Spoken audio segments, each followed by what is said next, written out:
పిల్లలు కావాలనే మీ కలను నెరవేర్చుకోండి. మొదటి కన్సల్టేషన్, మొదటి స్కానింగ్ ఉచితం. వివరాల కొరకు హెగ్డే ఫెర్టిలిటీని సంప్రదించండి. నమస్తే విజయ పెద్దన గారు. నమస్తే ఉషా. ముందుగా మీకు హ్యాపీ న్యూ ఇయర్ నా తరపున అండ్ సుమన్ టీవీ ప్రేక్షకుల తరపున. Happy new year Usha. Thank you, అలాగే ma'am. ప్రేక్షకులకు కూడా. Thank you ma'am, thank you so much. So ఒక కొత్త సంవత్సరం వస్తుంది అనగానే చాలామంది లాస్ట్ ఇయర్లా కాదు, ఈ ఇయర్ కొన్నిటిపైన చేంజెస్ చేసుకోవాలనుకుంటుంటారు, కొన్నిటిని అలవాటు చేసుకోవాలనుకుంటూ ఉంటారు. మనం కనుక చూసుకుంటే ఎమోషనల్గా మనం చూసుకున్నా, ఫిజికల్గా మనం చూసుకున్నా, ఫినాన్షియల్ పరంగా చూసుకున్నా, కెరియర్ పరంగా చూసుకున్నా, రిలేషన్షిప్ పరంగా చూసుకున్నా, ఇప్పుడు మనం మాట్లాడుతూ ఉంటుంటాం ఒక చిన్న ఆలోచనే జీవితాన్ని మార్చేస్తుంది అని. అలా ఎటువంటి ఆలోచన విధానంతో, ఎటువంటి డెసిషన్స్తో, ఎటువంటి చేంజ్తో ముందుకెళ్తే మంచిది అంటారు? ఇది మంచి క్వశ్చన్ ఉషా. ఎందుకంటే నువ్వు అంటే ఏం చెయ్యాలి అని అడగకుండా అన్ని ఏరియాస్ని టచ్ చేసావు. న్యూ ఇయర్ రిజల్యూషన్ ప్రతి ఒక్కళ్ళు అంటే ఏదో ఒక రకంగా తీసుకుంటారు. అందులో ముఖ్యమైనది వెయిట్ లాస్ లేదా అంటే ఫిజికల్ ఫిట్నెస్కి ఎక్కువ మంది అంటే జిమ్కి వెళ్ళాలి, లేకపోతే యోగా చేయాలి, అది చేయాలి, ఇది చేయాలని ఫస్ట్ వీక్లో మెంబర్షిప్లు తగ్గట్టేస్తారు. సో నేనేమంటానంటే నా సలహా అయితే అసలు డిసెంబర్ ఫస్ట్ వీక్లో ఫస్ట్ 10 డేస్లో ఏ జిమ్కి కానీ ఏ అంటే క్లాసెస్కి కానీ దట్టు ఫిట్నెస్ క్లాసెస్కి అసలు ఎన్రోల్ అవ్వద్దు. ఎందుకంటే అది 3 నాళ్ళ ముచ్చట అవుద్ది. ఓకే.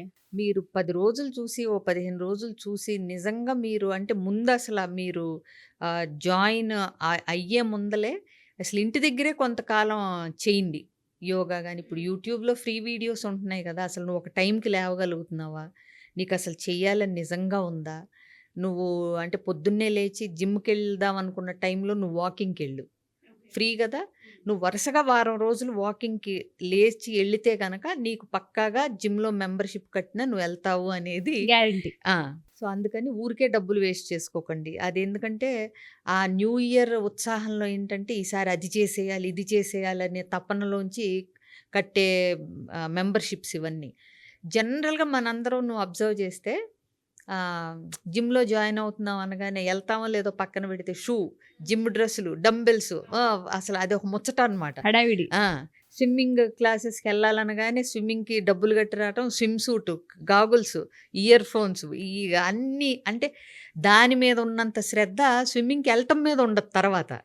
సో కాబట్టి ఇవన్నీ ఆరంభ సూరత్వాలే కాబట్టి చూసుకుని ఆ తర్వాత కట్టండి న్యూ ఇయర్లో.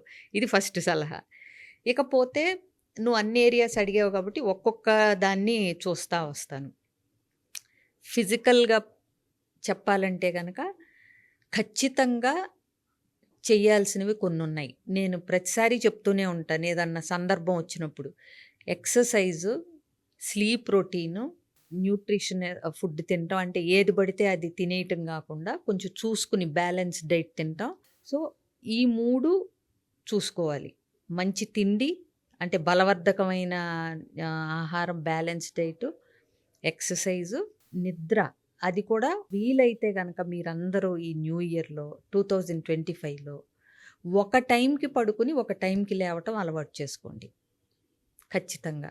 ఇది చాలా ఇంపార్టెంట్. ఒక 10 నిమిషాలు అటు ఇటు అయితే పర్లేదు, కానీ ఒక టైంకి పడుకుని ఒక టైంకి లేవటం అనేది హెల్త్ మీద చాలా ఎఫెక్ట్ చూపిస్తుంది.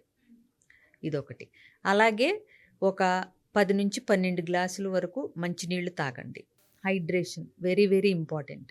నీళ్లు తాగకపోతే కూడా హెల్త్ పాడైపోతుంది. కాబట్టి ఈ 4 చూసుకోండి.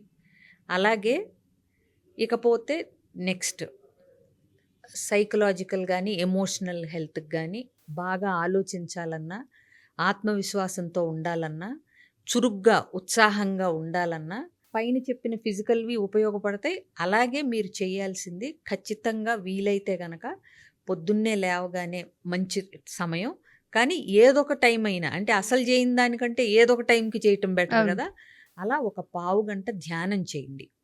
ధ్యానం అంటే ఏదేదో అవసరం లేదు. శ్వాస మీద ధ్యాస పెట్టండి. మీ ఇన్హేల్, ఎక్సేల్ని కౌంట్ చేసుకోండి. శ్వాస తీసుకునే టైం కంటే వదిలేసే టైం ఎక్కువ ఉండాలి. అంటే ఇన్హలేషన్ కంటే ఎక్సలేషన్ 4-5 సెకండ్లు ఎక్కువ ఉండాలి. ఇదొక్కటి చూసుకుంటూ మీరు నెంబర్ ఆఫ్ బ్రెత్స్ని కౌంట్ చేసుకుంటూ ఒక పావు గంట ధ్యానంలో సైలెంట్గా కూర్చోండి. వచ్చే ఆలోచనలు రానివ్వండి, వెళ్ళే వాటిని వెళ్ళనివ్వండి. మీరు మాత్రం చక్కగా ఒక పావుగంట ధ్యానం చేయండి. మీకు మొదట్లో కావాలంటే గనక యూట్యూబ్ నిండా గైడెడ్ మెడిటేషన్‌వి అవి కొడితే వస్తానే ఉంటాయి. వాటి హెల్ప్‌తో అయినా సరే ఒక పావుగంట ధ్యానం చేయండి. అలాగే ప్రతిరోజు వీలైతే గనక వెనకట వాళ్ళు డైరీ అని రాసేవాళ్ళు. అట్లాగే ఒక గ్రాటిట్యూడ్ జర్నల్ అంటే ఏదో ఒకటి మీకు సంబంధించినవి గానీ ఏదైనా సరే ఒక జర్నలింగ్ రాయటాన్ని అలవాటు చేసుకోండి. మీకు నచ్చిన సంఘటన, నచ్చని సంఘటన, బాధ పెట్టిన సంఘటన, ఇబ్బంది పడిన సంఘటన ఏదైనా సరే మీరు నోట్ చేయటం అలవాటు చేసుకోండి. నోట్ చేసినప్పుడు ఏంటంటే అది బ్రెయిన్ ప్రాసెస్ చేస్తది. నువ్వు చేసిన తప్పేంటి? లేతే ఈసారైతే ఎలా కరెక్ట్ చేసుకోవాలి? ఒకవేళ నీకు బాధ కలిగితే దాని నుంచి ఉపశమనం నువ్వు పేపర్ మీద పెట్టేసరికి నీ బాడీలోంచి అది బయటకొచ్చేస్తది పేపర్ మీదకి. కాబట్టి నీకు రిలీఫ్ అనేది ఉంటది. సో, ఖచ్చితంగా జర్నలింగ్ చేయండి. అదొకటి. స్క్రీన్ ఫ్రీ నైట్స్ అంటే నువ్వు పడుకుంటాను 10కి పడుకునే టైము అంటే గనక 9కి ముందు నుంచే కనీసం గంట ముందు నుంచి సెల్ ఫోన్లు, టీవీలు వీలైతే గనక చూడటం ఆపేసేయండి. టీవీ అన్నా కాస్త పర్వాలేదు గానీ, ఫోన్ మాత్రం ఖచ్చితంగా ఒక నిద్రపోయే సమయానికి ఒక గంట ముందు నుంచి ఫోన్ చూడకుండా ఉండే విధానాన్ని కష్టమైనా సరే అలవాటు చేసుకోండి. ఇదొకటి చేయండి. సో, ఇది చేయటం వల్ల మీకు నిద్ర బాగా పడుతుంది. నిద్ర బాగా పట్టినప్పుడు తెల్లారి చురుగ్గా ఉంటారు. చురుగ్గా ఉన్నప్పుడు మీకు డెసిషన్ మేకింగ్ అని అంటే ఇవన్నీ ఒకదానికొకటి నీకు తెలియని ఇంపాక్ట్ చూపిస్తాయి. నీకు ఇవాళ అర్ధరాత్రి దాకా ఫోన్ చూసి నువ్వు పడుకున్నా రేపు తెల్లారి పొద్దున్నే నీకు జరిగే నష్టం ఏం అనిపించదు. బట్ నువ్వు ఎప్పుడన్నా డెసిషన్ తీసుకోవాల్సిన డ్రైవ్ చేస్తున్నా నీకు క్విక్ రిఫ్లెక్సెస్, ప్రాంప్ట్‌గా డెసిషన్స్ ఇవన్నీ నీకు తెలియకుండా ఉంటుంది. ఓకే. అందుకే ఏదైనా సరే ఒక హ్యాబిట్ కింద, అలవాటు కింద మార్చుకోండి. ఆ రోజుకి ఆ రోజు ఏం నష్టం ఉందని మీకు కనపడతది. ఆ ఇంపాక్ట్ అనేది మీకొక అలవాటు, ఒక మంచి అలవాటు యొక్క ఇంపాక్ట్ మీకు సందర్భం వచ్చినప్పుడు మీకే వెలుగుతుంది. దాని యొక్క పర్యవసానం, ఆ మంచి రిజల్ట్స్ అనేవి మీకు తెలియకుండా మీకు జరుగుతూ ఉంటాయి. కాబట్టి ఇప్పుడు నేను చెప్పినయన్నీ అంటే ఏదైనా సరే ఎక్సర్సైజ్ అయినా, ప్రాపర్ న్యూట్రిషన్ అయినా, ప్రాపర్ స్లీప్ అయినా మీరు ఒక అలవాటు కింద మార్చుకోండి. మన జీవితంలో ఒక భాగం కింద. సో, ఇదొకటి. అలాగే మీరు ఎప్పుడైనా సరే ఈ స్క్రీన్ ఫ్రీ నైట్స్ ఇవి ఉన్నప్పుడు ఏం ఆలోచిస్తూ పడుకుంటారు అనేది కూడా చూసుకోండి. అంటే బుక్ చదువుతా పడుకోవచ్చు. కొంతసేపు బుక్ చదువుకోవచ్చు ఫోన్ బదులు. అర్థమైందా? అలాగే పడుకునేటప్పుడు ఒక మంచి ఎఫర్మేషన్స్ అనుకుంటూ పడుకోండి. ఓకే. ఈవినింగ్ ఎఫర్మేషన్స్ గానీ, నైట్ గానీ ఎఫర్మేషన్స్ అంటే అంతా బావుంది. నాకంతా చక్కగా జరిగింది. నేను అన్నీ చక్కగా చేస్తున్నాను. అంటే ప్రెజెంట్ టెన్స్‌లో అనుకోండి. నా జీవితం చాలా చక్కగా ఉంది. నేను అన్ని నిర్ణయాలు ఆలోచించి బాగా తీసుకుంటున్నాను. వాటి యొక్క ఫలితం నాకు చక్కగా కనిపిస్తుంది. నేనేదైనా సాధించగలను, చేయగలను. I am the best. మీకు ఏదో నేను ఈ మధ్య ఒకటి చూశాను. రాహుల్ ద్రావిడ్ చెప్తా ఉంటాడు షారుఖ్ ఖాన్ గురించి. షారుఖ్ ఖాన్ చెప్పాడంట ఎప్పుడో రాహుల్ ద్రావిడ్‌కి. ఎంతోమంది అందగాళ్ళు నాకంటే డాన్సర్‌లు ఉన్న ఫీల్డ్‌లోకి నేనొచ్చి కూడా నిలదొక్కుకున్నాను అంటే దానికి వన్ ఆఫ్ ద రీజన్స్ ఏంటంటే నేను కష్టపడటం. అది మామూలుగా పక్కన పెడితే ప్రతిరోజు పొద్దున్నే అద్దంలో చూసుకుని ఐ యామ్ ద బెస్ట్ అనుకుంటాడంట. I am the best. I am the best. ఇంకంటే ఏంటి? నిన్ను నువ్వు బెస్ట్ కింద అనేసుకుని నువ్వు ఆటోమేటిక్‌గా నువ్వు బెస్ట్ ఇవ్వటానికి ట్రై చేస్తావు. అది బెస్టే వస్తది. సో, అట్లా ఎఫర్మేషన్స్ అనేవి నీకు నువ్వు చెప్పుకోవాలి. అది నీ మీద నీకున్న కాన్ఫిడెన్స్, ఆత్మవిశ్వాసం ఇవన్నీ పెంచటానికి ఉపయోగపడతాయి. నీకు ఏదైతే కావాలో అది నేనే అనేసుకోండి ముందే. నువ్వు బెస్ట్ కాకపోయినా నేను బెస్ట్ అనుకో, అవుతావు. ఎందుకంటే నీ బ్రెయిన్ కూడా నమ్ముతుంది నువ్వే బెస్ట్ అని. నువ్వు బెస్ట్‌గా అవ్వటానికి నీకేమేమి అవసరమో అవన్నీ నీకు సమకూరుస్తుంది విశ్వం కూడా. లా ఆఫ్ అట్రాక్షన్‌లో మాట్లాడేది ఇదే కదా! సో, కాబట్టి ఇంత మట్టుకు మనం ఫిజికల్‌గా, ఆ తర్వాత ఎమోషనల్‌గా, సైకలాజికల్‌గా చూసాం. ఇకపోతే కెరీర్ పరంగా నువ్వే పని చేస్తున్నా, అది నువ్వు అంటే స్టూడెంటా, ఉద్యోగమా, లేకపోతే ఏదైనా సరే బిజినెస్సా, ఏం చేస్తున్నావు, నీ కెరియర్ ఏంటి అనే దాంట్లో నువ్వు 2.5 అవర్స్ డీప్ వర్క్ చేయాలి నీ పని గురించి. నువ్వు స్టూడెంట్ అయితే రోజుకు 2.5 గంటలు చక్కగా చదువుకో. ఏదో ఒకటి చేసుకో. చదువుకు సంబంధించినవి నీ చదువుకి సంబంధించి నీకు జ్ఞానాన్ని ప్రసాదించేయి. అంటే రోజు ఎగ్జామ్ ఉంటేనే చదువుతాం మనం. రోజు చదవము. కానీ దానికి కావాల్సినవి సమకూర్చుకోవటమో, లేకపోతే ఒక టెక్స్ట్ బుక్‌లో చాప్టర్స్ చదవటమో, లేకపోతే దానికి కావాల్సింది నేర్చుకోవటమో, కోడింగ్ అనుకోండి.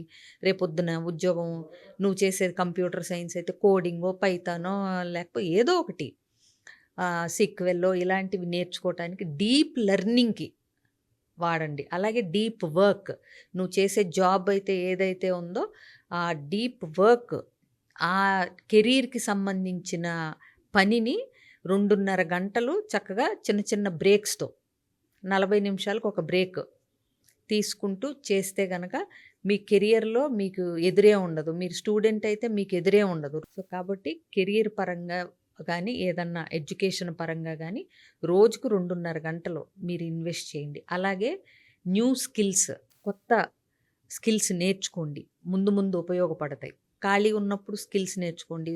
ఒక సర్టిఫికేషన్ కోర్స్ చేయండి. స్టూడెంట్స్ అయితే ఉద్యోగానికి ఏమేమి అవసరమో ఆ స్కిల్స్, ఆ కోర్సులు చేయండి. ఇట్లా కెరీర్‌లో ఉన్నాళ్ళైతే గనక ప్రమోషన్ రావాలంటే ఏం చేయాలి? అట్లా ఇంప్రూవ్ చేసుకోండి. నిన్నటి కంటే ఇవాళ ఏం బెటర్‌గా ఉన్నానని ఆలోచన చెయ్యండి. ఇది కెరియర్ పరంగా. ఇకపోతే ఫైనాన్షియల్‌గా ఎప్పుడూ కూడా ఫైనాన్షియల్‌గా బావుండాలి అంటే ఒక బడ్జెట్ అంటూ ఉండాలి. ఒక మనీ మేనేజ్‌మెంట్ టెక్నిక్ అనేది ఉండాలి. సో, నేను చాలా సింపుల్‌ది చెప్తాను. ఎందుకంటే నేనేమి ఫైనాన్షియల్ ప్లానరు ఇది కాదు గానీ, సింపుల్ టెక్నిక్ ఏంటంటే ఎక్కువ మంది ఫాలో అయ్యేది 50, 30, 20 రూల్ అంటాం. 50, 30, 20. ఆ! ఓకే. అంటే ఏంటంటే నీ మంత్లీ ఇన్‌కమ్‌లో 50% నీ రెగ్యులర్ అవసరాలకు అంటే ఇల్లు, ట్రాన్స్‌పోర్టు, హెల్త్ ఇయన్నీ అంటే స్కూల్ ఫీజులు, సరుకులు, కూరగాయలు, వంట, నీ రెగ్యులర్ ఎక్స్‌పెన్సెస్ నీ నెలవారీ ఖర్చులు.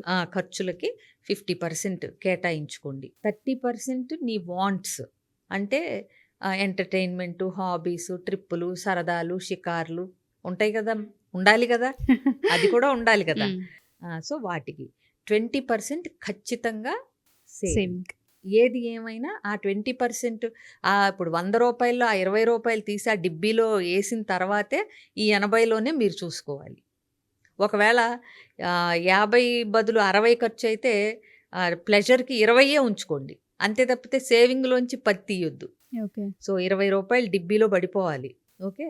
రూ. 50 ఖర్చులకి ఆటికి, రూ. 30 మీ అవసరాలకి, సరదాలకి వాటికి వాడుకోండి. పిల్లలతో ఎంజాయ్ చేయటానికి ఏదైనా అలా సుమారుగా రమారమిగా ఈ బడ్జెట్‌లోనే అట్లా ఉంచుకుని అలా బ్రతకటానికి అలవాటు పడండి. సో దట్ అప్పులు తక్కువవుతాయి. ఆ తర్వాత ఇబ్బందులు ఉండవు. సో, ఇది ఫైనాన్షియల్‌గా. ఇకపోతే ముఖ్యమైన నా ఏరియాలోకొస్తున్నాను రిలేషన్‌షిప్. ఫస్ట్ రిలేషన్‌షిప్‌లో నేను చెప్పే కపుల్స్ అందరికీ గానీ, ఎవరికైనా సరే నేను చెప్పేదేంటంటే, ఈ 2025 సంవత్సరం నుంచి మీరు అవతల వ్యక్తి చెప్పేదాన్ని వినండి. నువ్వు ఒప్పుకుంటావా? ఒప్పుకోవా? తర్వాత.